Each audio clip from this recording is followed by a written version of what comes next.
it is my honor to present to you now the President of the American Federation of Teachers, Randi Weingarten.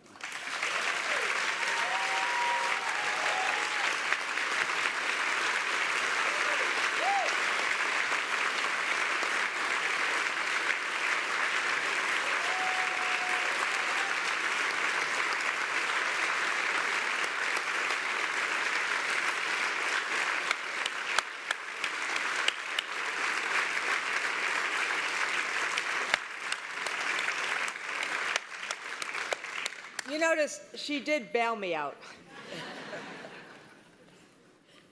So this year, there were many reminders of the role that educators played in the lives of America's children. Take Rhonda Crossway, a sixth grade teacher at Plaza Towers Elementary School in Moore, Oklahoma. When the tornado hit, Rhonda gathered her students in a bathroom stall and threw her body on top of the children to shield them from the storm. As the twister ripped the roof off the school, one child began crying, saying, I love you, please don't die with me. Over the howl of the wind, Rhonda calmed her students, telling them, quit worrying. We're fine. I'm protecting you. And she was, and she did. I love you, don't die with me. 6 educators from Newtown, Connecticut were unable to fulfill that plea this year.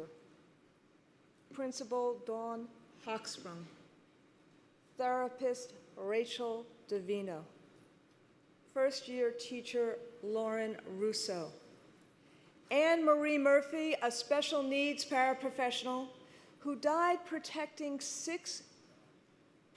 6-year-old, it's tough every time I go through this, who loved her so much that he had a picture of her on his refrigerator at home. Victoria Soto, who told the attacker that her students had left for the gym while hiding her kids behind her in a closet, shielding them with her body and saving several of their lives. We are joined today by several officers of the Newtown Federation of Teachers, and I ask you to join them and me in a moment of silence to remember our colleagues and the students who perished.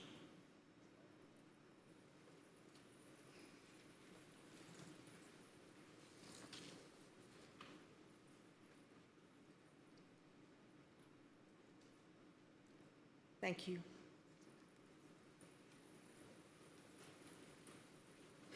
Their sacrifice was rare and heroic. Their commitment was anything but rare. I see it in this room and in our colleagues throughout this nation, and it is heroic too. And that's because, yes, clap for yourselves. And that's because we know the power of education to change lives, communities, and nations. We see it in the bravery of a young girl named Malala, who the Taliban tried to assassinate because she dared attend school and dared campaign for the right for other girls to do so. Here at home, we recognize that public education is how we fulfill our collective responsibility to enable individual opportunity for each and every one of our children.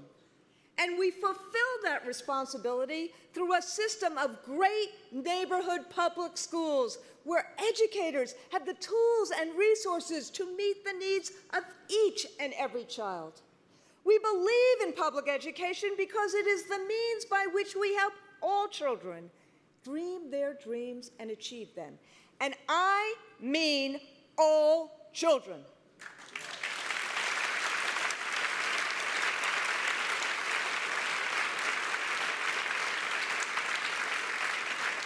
those who have abundant advantages, and those for whom every day is a struggle. Those who worry about getting into a good college, and those, like we heard before, who worry about their parents getting deported. Educators like you help students build lives of great purpose and potential by instilling essential knowledge and skills, including critical reasoning, problem solving, and working with others, and by promoting civic participation.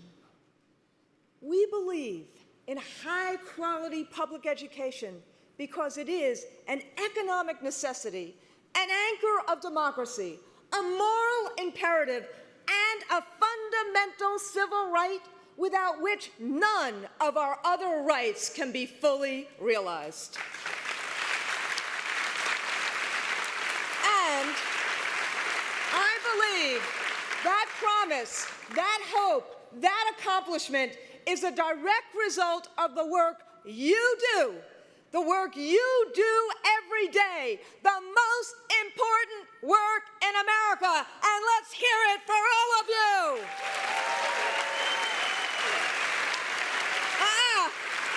I don't hear you. Let's hear it for all of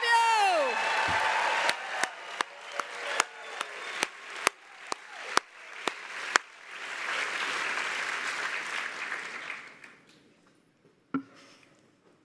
For generations, parents' aspirations for their children were matched and mirrored by the commitment we made as a nation to public education. But we need to be honest.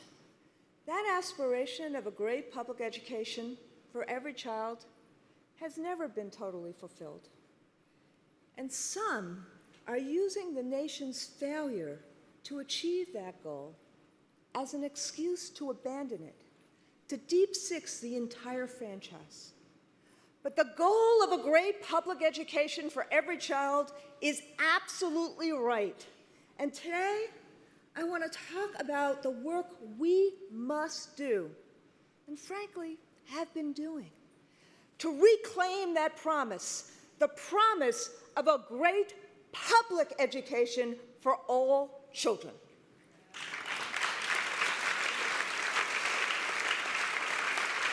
You know this better than I. That promise is under pressure and under assault. It's under pressure from social and economic factors outside the classroom and outside the schoolhouse that make it much more difficult to achieve success within our classrooms. Get this.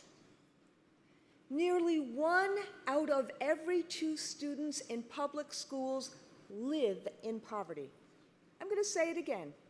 Nearly 1 out of every 2 students in our public schools lives in poverty. Children from these households come to school with 1/4 of the vocabulary that children from wealthier families come from. Frankly, a disadvantage that could be overcome if our nation would invest in high-quality early learning opportunities for all children.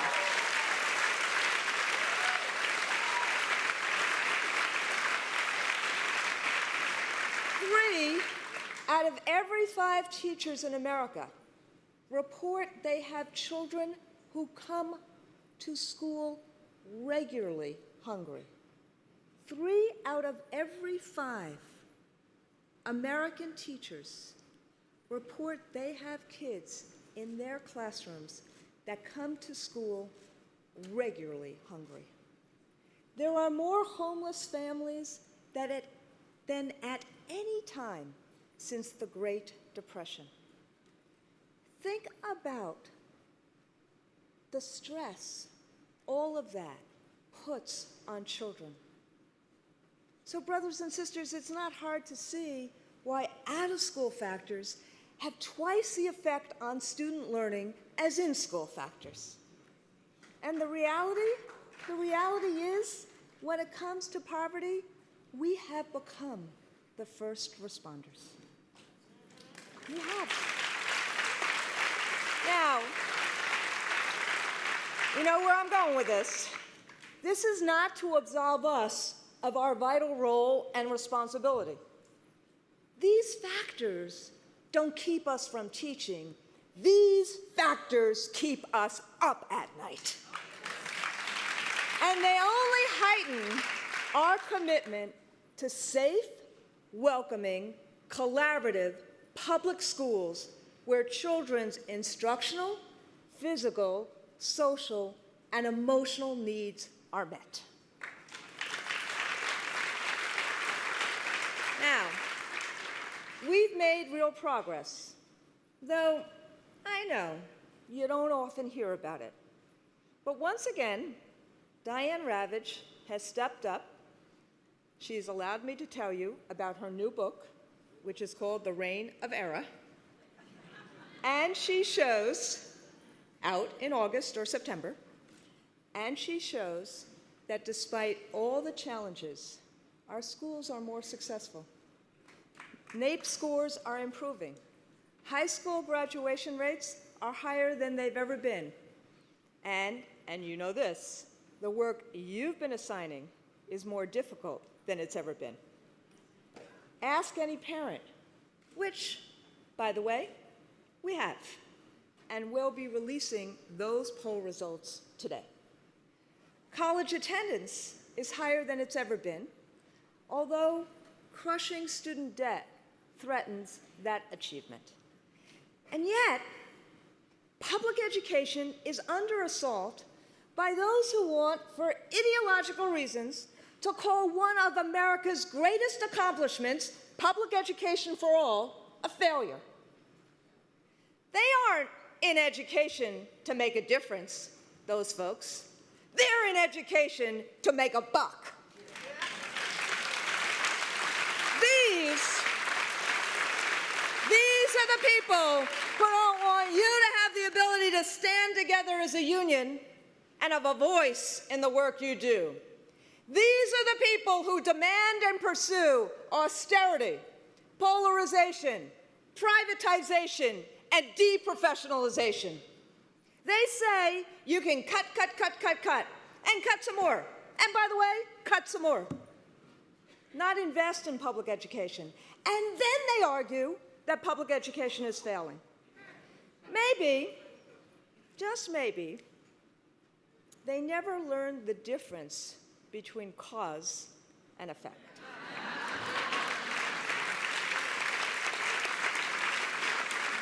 They fixate on test-based accountability, which makes the bubble test the almighty, rather than enabling us to teach in a way that enriches and engages students and brings joy to learning. They emphasize sanctions instead of support and shift responsibility, including their own, almost solely on the backs of teachers. Am I getting it? They promote vouchers and charters gussied up as choice. They promote the escape hatch theory of education. Only a few will make it out. They believe in a market system, but a market system says there will be winners and losers. We need all students to have a pathway and a chance to become winners. That, my friends, that is what a public education system is. It's the embodiment of the community's belief that all children are important. All children. Which is why it infuriates me that some claim that schools are run for adults, not children.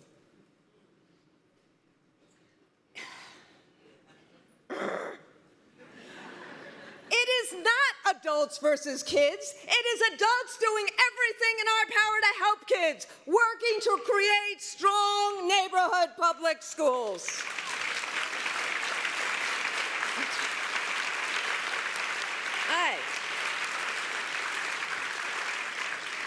The other side may have more money. They may have some big city mayors and big name foundations on their side.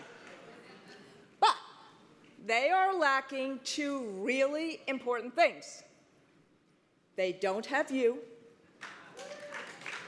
and they don't have results.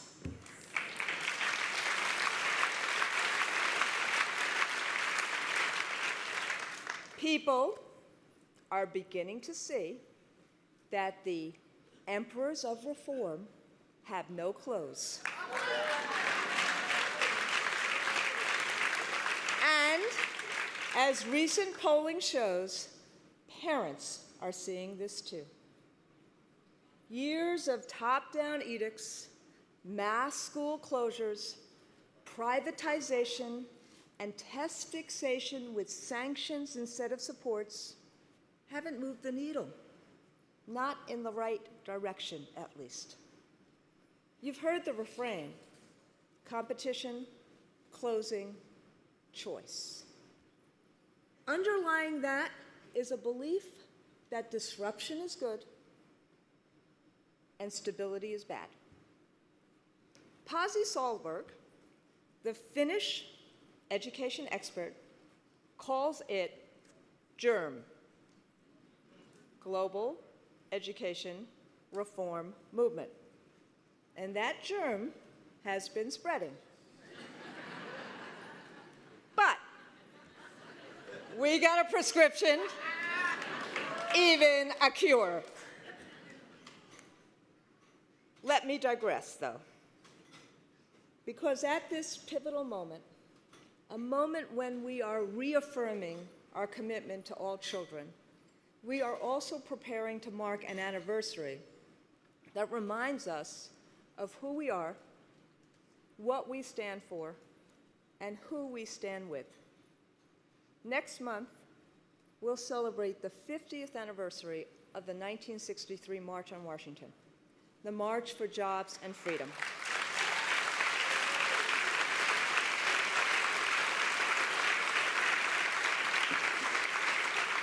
The march was a powerful expression of a desire to achieve long overdue demands: passage of a comprehensive civil rights bill, a jobs program for the unemployed, and desegregation of all our public schools. And the AFT was there. It's wonderful that Edie is here, because Al was there. Martin Luther King Jr., A. Philip Randolph, Bayard Rustin, John Lewis, who you'll hear from tomorrow, and the other leaders of the march were aided by the AFT, including a foot soldier for justice you may have heard of, the late AFT President Sandy Feldman.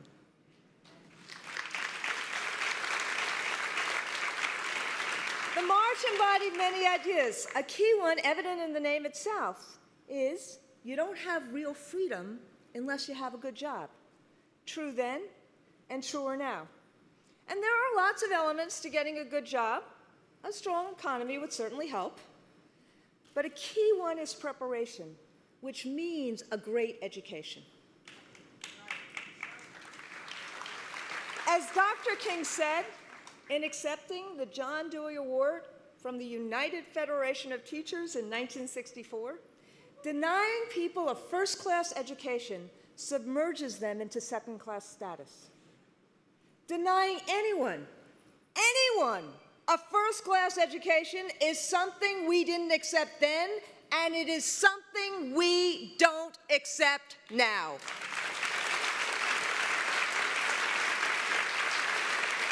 So, when we gather on August 24th here in Washington, and yes, it will be hot, when we gather to celebrate the 50th anniversary of that march, our role is not about commemoration. Our role is about continuation. Because for all of the progress we've made in the last 50 years, we've seen many troubling signs. The right to vote, as we saw in a Supreme Court decision last month, is not as secure as it must be. Nor, sadly, is the right to walk your neighborhood without the fear of being killed at least if you're a young black man. Poverty continues to hollow out communities and families. The attacks on the labor movement haven't just hurt the labor movement, they've hollowed out the middle class. To strengthen the middle class, to give children a path out of poverty, to give all children the tools they need to succeed, yes, those are the reasons why we have been so committed to the success of the Common Core state standards. Yet, you know as well as I do, too many officials, by design or default, have blown right past the standards and moved right to standardized testing. The tests are not the reforms.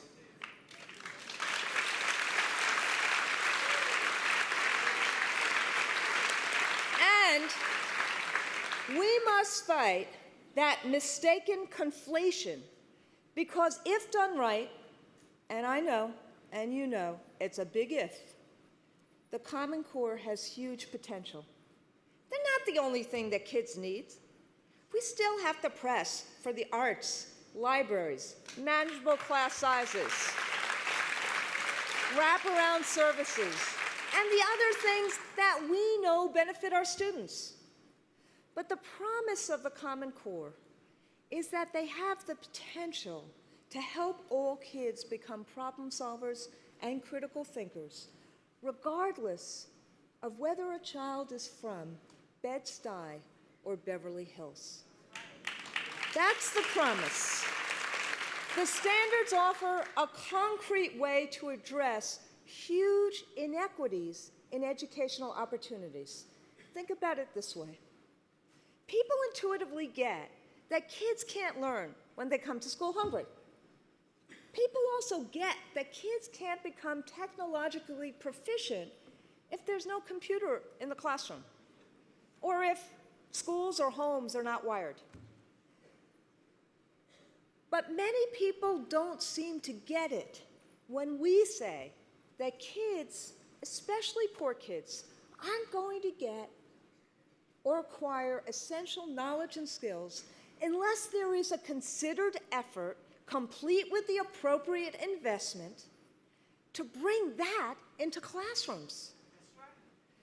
Without an effort to create common standards, such as the Common Core, children's access to the knowledge and skills they need will continue to be unequally distributed based on the wealth of a place, not based on the needs of kids. Our support of the standards is an effort to break this cycle.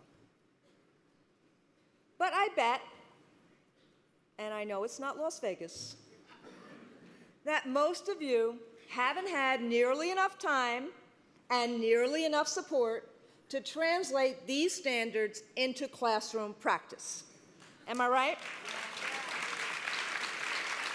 So that's why we're standing up to the officials who are rushing to make them count before they make them work. We're standing up to those who talk the talk of standards without actually walking the walk of getting them into our classrooms. And that's why I recently called for a moratorium on the stakes associated with Common Core assessments.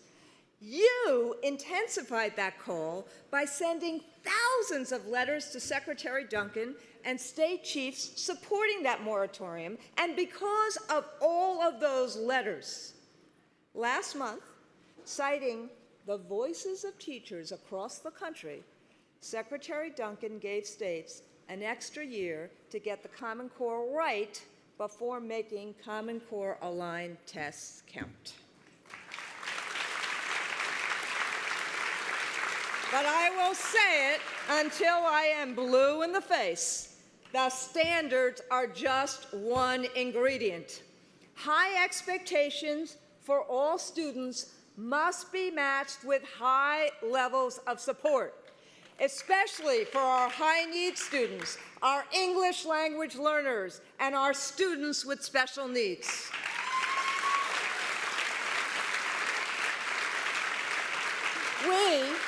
And when I say we, I mean the collective we, have an obligation to ensure that every child has real opportunities and real supports to achieve those opportunities at every point in his or her education. That's why we're solution-driven unionists, because we don't just call out what doesn't work, although God knows we've had to do a lot of that this year.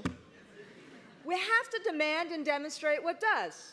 So, for example, we have extended the reach of Share My Lesson. And yes, I am glad it is, and that platform is for teachers and by teachers, and I'm really glad we could provide it to you for free. And now, nearly 300,000 educators have registered to access these fantastic teaching tools, and that number is growing. We proposed a way for all prospective teachers to get ample experience in real classrooms alongside practicing teachers and to meet a high standard like the bar exam or medical exams so that they are ready from day one, not left to sink or swim. We've created a mechanism to make teacher evaluations a serious and constructive process that provide for continuous improvement and feedback. It recasts tenure as a guarantee of fairness and due process, not as an excuse for managers not to manage and not to cloak incompetence. And speaking of tenure, it enables professional judgment, creativity, and risk-taking.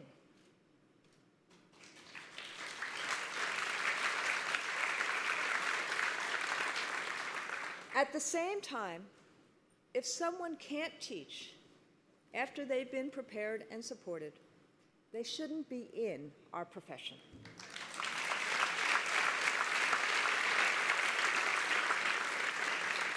But I have a plea for those who fixate on how to dismiss teachers. A plea. Fixate instead on how we nurture, support, and keep them. Put a dent in our far too high teacher attrition rates and start valuing great teachers and the great teaching we see every day in classrooms. It really galls me that ours is the only profession where experience is disparaged, not valued. It doesn't happen in medicine, it doesn't happen in law, in architecture, or in engineering, and it shouldn't happen in ours. Our insights and our experience matter. We've joined with community in many meaningful ways. The AFT and community partners, as you saw in the video, have worked from 12 within and from 12 different cities to organize a series of town hall community conversations that have developed bottom-up solutions for struggling schools. In several cities, we're working together to fix, not close, struggling schools and to wrap services around those schools because we know that helps kids and it also ensures that neighborhoods are not hollowed out. Take Philadelphia, where with our community partners, we are fighting draconian cuts that starve schools to the point that they will no longer be able to function. And that band that we just heard today from Andrew Jackson School, that band, that principal has done everything in our power to keep that band, but the Philadelphia school system has cut that band, and we have to do what we can to support her and to support it.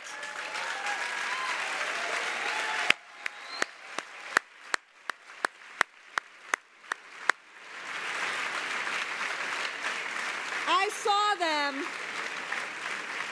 in September. I love that band. I saw them in September when I was at that school, and I said to them at that point, please come, because I had a sense that you would love them as much as I did.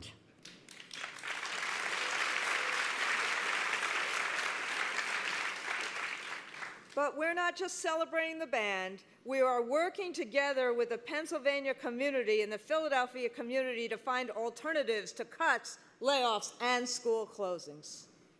By fighting against what doesn't work, by advocating for what does, and by raising our voices, we are solution-driven. But friends, it often feels like an uphill battle.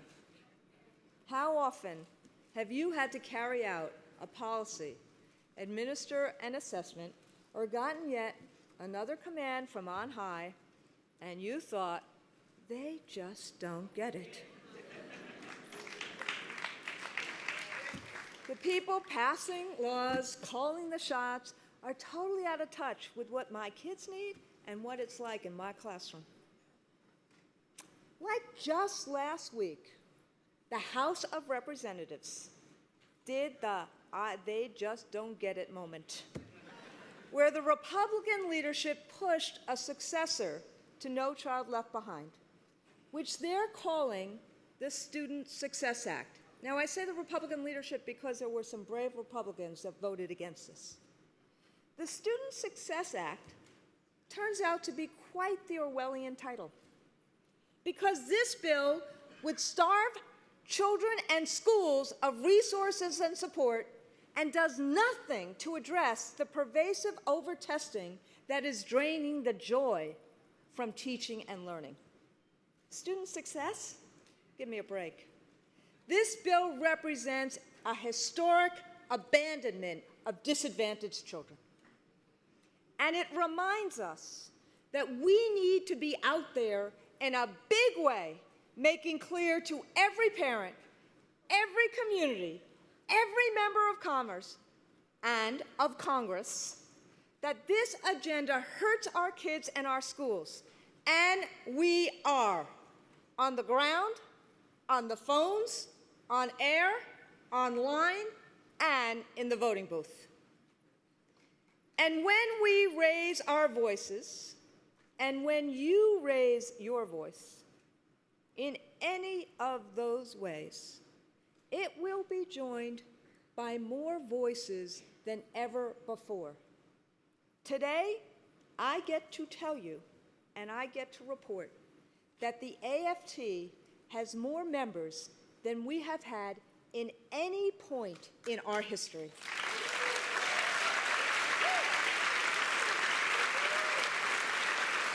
K-12, higher ed, PSRPs, public employees, healthcare. We are on the move. But even with more members than ever before, even being solution-driven, it's not enough. But by uniting our voices, particularly in concert with parents and the community, we can't be ignored. We need to do that, brothers and sisters, because we are at a crucial moment when we must reclaim the promise of public education, not as it is today or as it was in the past, but as what public education can be to fulfill our collective obligation, our community's obligation to help all children succeed.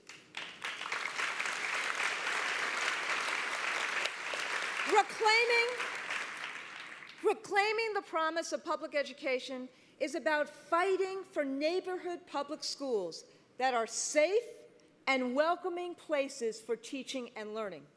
Reclaiming the promise is about ensuring that teachers are well prepared, supported, and have the time to collaborate. Reclaiming the promise is about enabling those teachers to teach an engaging curriculum that includes art and music and the sciences.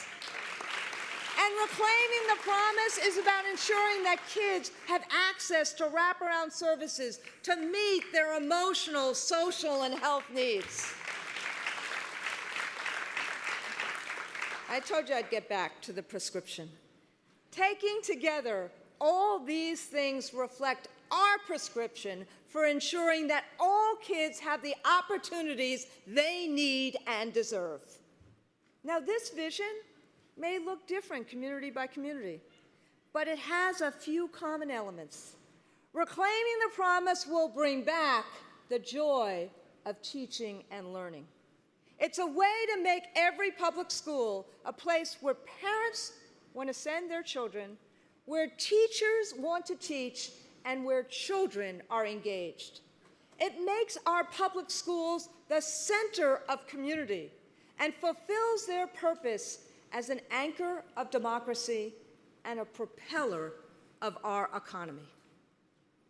This is not a campaign. This is our core, and it must be the focus of our work going forward. Ours is a vision that works. It's a vision of what parents want for their kids, and it is a movement that can stop the privatizers, the profiteers, and the austerity hawks in their tracks. But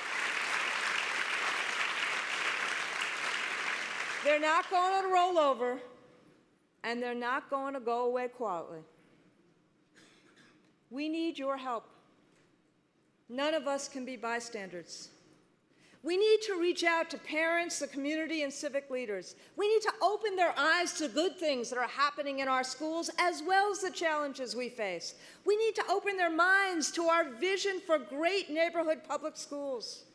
We need to open their hearts to joining us in the effort to ensure that all our children get the great education they need and deserve.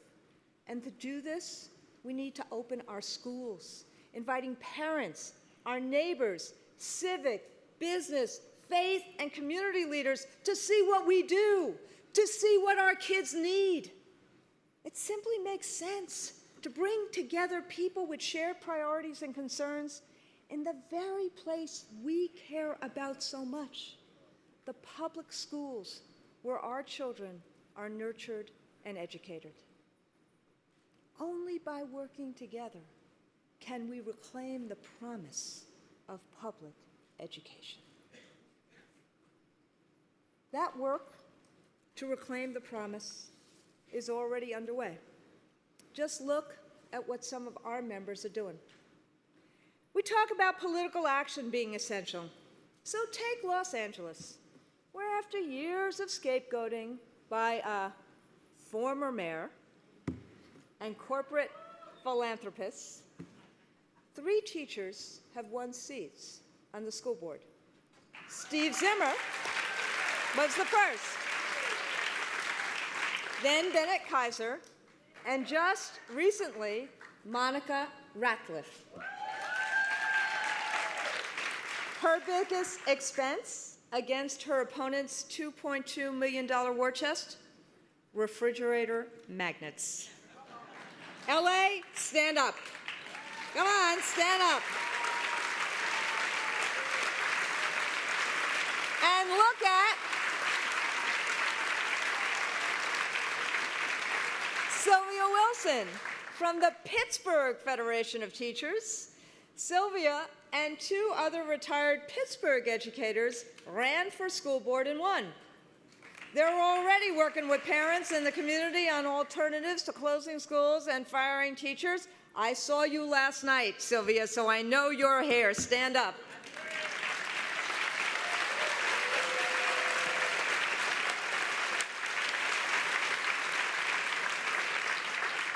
We talk about how to use politics to get the programs and the resources that kids need.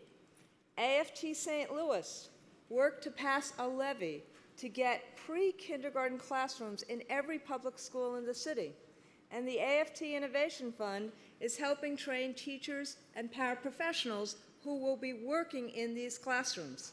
This will give thousands of students an opportunity to have a strong start on their education journeys. And a labor management team from St. Louis is here today, so stand up, St. Louis. There you are, sorry.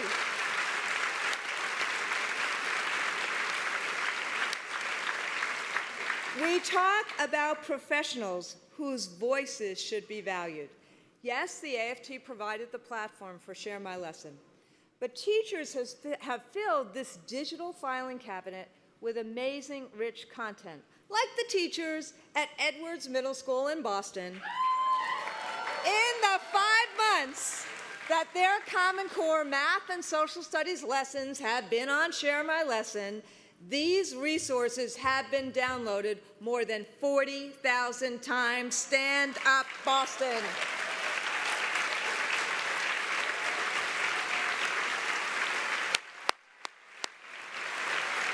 And by the way, just in case you didn't think this was used, Share My Lesson resources on that site have been downloaded more than 2.8 million times.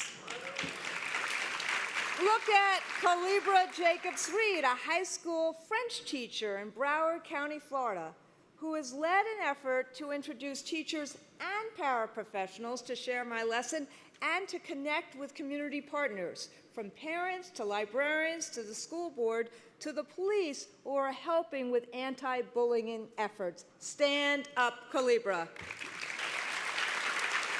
There she is.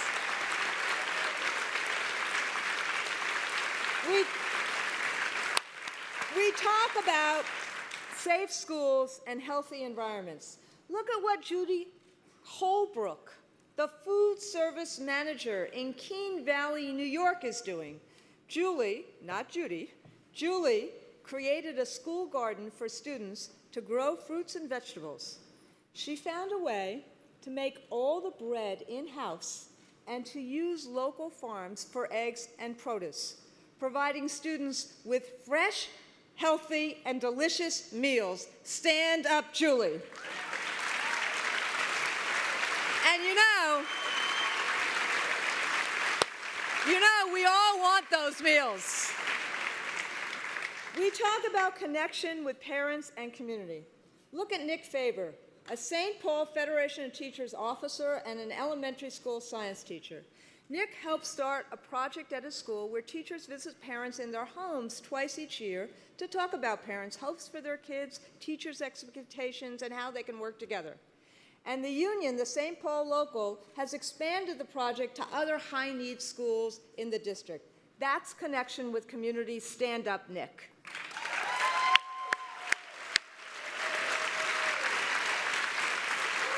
He was in the Atlanta airport all last night and got here this morning. Or what about Katie Walker, who now calls McDowell County, West Virginia, home?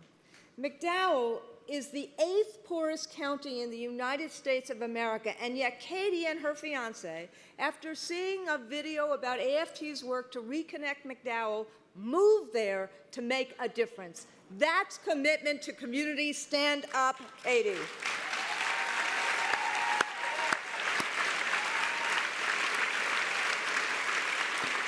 And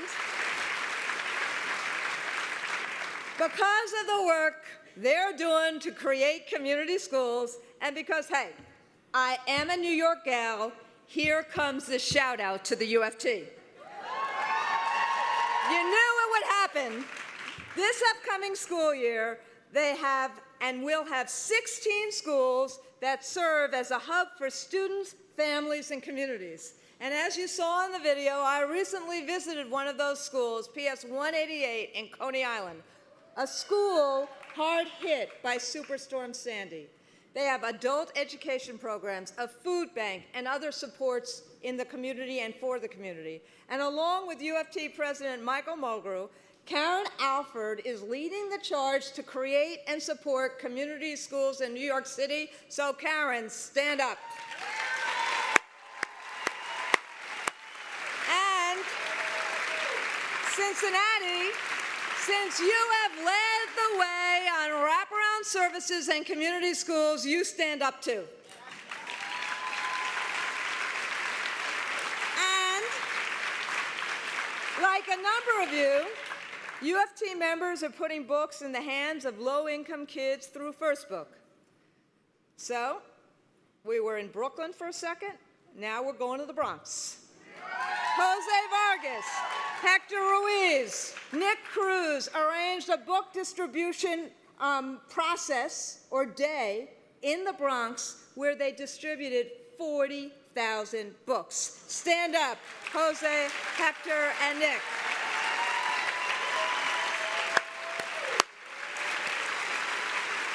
And how about, as we're talking about First Book, how about Jillian Ahrens from Cleveland? When she won a prize for excellence in teaching, she donated it to First Book to advance her work to use reading to help prevent bullying. Stand up, Jillian. Because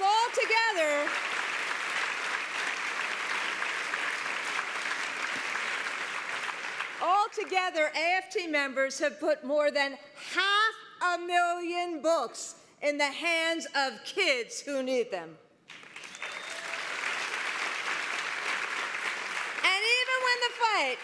And even when we have to fight, it brings us closer to community because we fight for our kids and we fight for communities. In Chicago, where Karen Lewis led tens of thousands of people into the streets, the community saw we were fighting for strong neighborhood schools with the enrichment and support that kids need.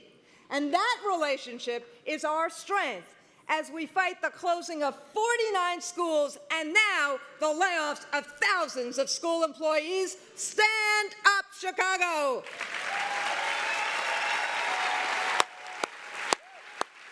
And then there's Philadelphia, where leaders like Jerry Jordan and Dee Phillips led the charge against school closures, and I was happy to lend a hand even when that hand ended up handcuffed. Let's see you, Philly!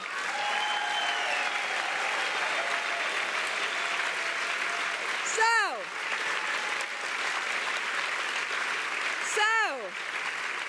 now that I've given everybody some exercise here, if you've registered voters, if you've knocked on doors, if you've made calls on behalf of a candidate or an issue, stand up and be recognized. And stay standing. If you've used Share My Lessons, stand up. If you taught another teacher about the Common Core or lent a hand in any professional way, stand up.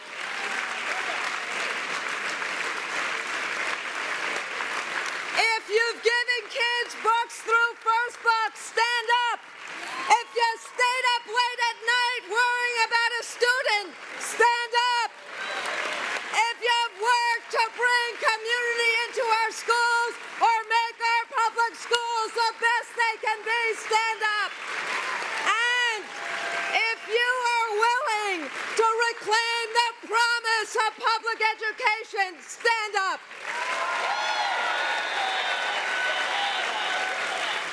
My friends, this is how we will ensure that all children have a gateway to opportunity and to reclaim the promise of public education. That is our prescription. That is your work. That is our work. This is who we are, and I am proud to stand